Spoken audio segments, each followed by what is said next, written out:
It looks like time is finally running out for Argentina and FIFA's little show. Just hours ago, a wave of major figures in football spoke out against FIFA players, coaches, and even a head of state. But the real shocker, the absolute bombshell, is that the referees are talking now too. Yes, you heard that right. These officials are breaking their silence, proving FIFA rigged the entire World Cup. Stick around, we have every single detail right here. Let's start with Omar Abdul Kadir, the Somali referee who had already locked in his spot at the World Cup. He was supposedly set to officiate Argentina's opening match against Algeria, but the plans changed. Or rather, they erased him the moment he tried to enter the United States. Out of nowhere, they blocked his entry, held him in isolation for 11 straight hours, and deported him back home. The referee spoke with one of the most important American newspapers, saying FIFA stopped him from refereeing the match against Argentina. They had other plans. They did not want me doing my job, so they chose whoever suited them best. He insisted he turned in all his paperwork, but FIFA gave him zero support. They did not even reply to his messages, instantly crushing his dream of refereeing at the World Cup. To end his statement, Omar Abdulkadir left a final message for FIFA. "This broke me, but I promise you I will referee the next World Cup. I will come back stronger, go further, and leave a positive mark." That was just the first referee to speak out against FIFA. Isn't it strange how he conveniently missed the match against Algeria? Remember that day? The obvious red card Messi should have gotten. He left his cleats on an Algerian player's leg, and the VAR did absolutely nothing. Now let's talk about German referee Felix Zwayer. This case does not involve Argentina, but it does involve the United States, a country that, as we know, got some of the biggest breaks this tournament. This official was actually sanctioned by FIFA. In fact, he was suspended for 6 months for taking bribes to fix a match in the German second division. And yet, despite that dark history, they still let him referee at the World Cup. Doesn't it feel like a massive coincidence to throw such a controversial referee onto the World Cup stage?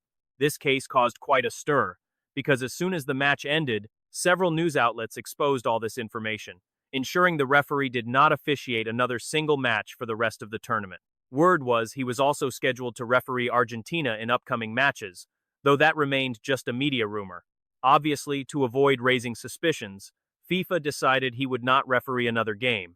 These two examples paint a clear picture of the corruption inside FIFA, but other referees decided to speak up as well.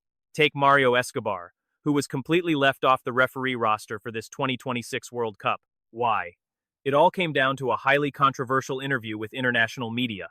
FIFA and the confederations put pressure on us, an overwhelming pressure on referees to protect the political and financial interests of the organization. In the end, it seems they only care about the commercial show. That comment was enough to get him blacklisted from the World Cup, under the cheap excuse that he allegedly failed his medical exams. Enter Michael Oliver, widely considered one of the best officials in the game, a regular at the most crucial stages of any major tournament. Yet FIFA banned him, yes.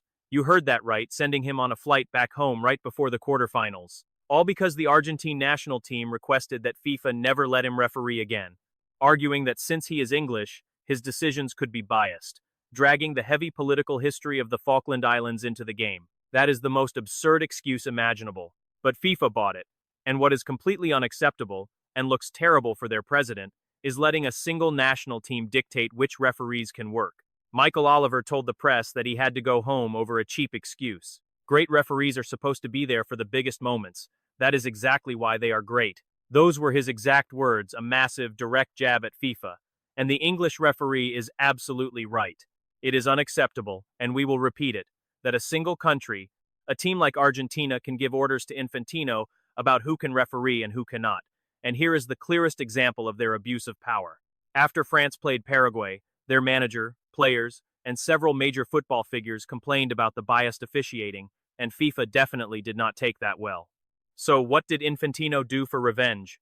He stacked France's next match with Argentine officials. The linesman, the head ref, and the video review crew were all from Argentina. FIFA sent a clear message to France: I run this show, and you do what I say. But why is Argentina treated differently? Why does FIFA actually listen when they complain? Yet they benched England's top ref just because of his nationality. Pretty strange, right? Let us look at the referee from the Mexico versus England match. He told the media he had no idea who was in the video review booth. In fact, they had zero communication before kickoff. Coincidentally, those exact video review officials are now under investigation for alleged match fixing. Incredibly controversial figures. The refs targeted Mexico and let England slide on clear red cards. They did not want Mexico moving forward, because a Mexican victory meant hosting more tournament matches at the Azteca Stadium, and that did not sit well with America. They wanted the entire package and all the tourism cash, a political game that cost Mexico big time. Naturally, the United States got a helping hand too when officials overturned a red card for an American player. Rumor has it Trump personally called Infantino. We all know how that goes, but let us look at the latest controversies. Take Ismail Elfath, the Moroccan-born official.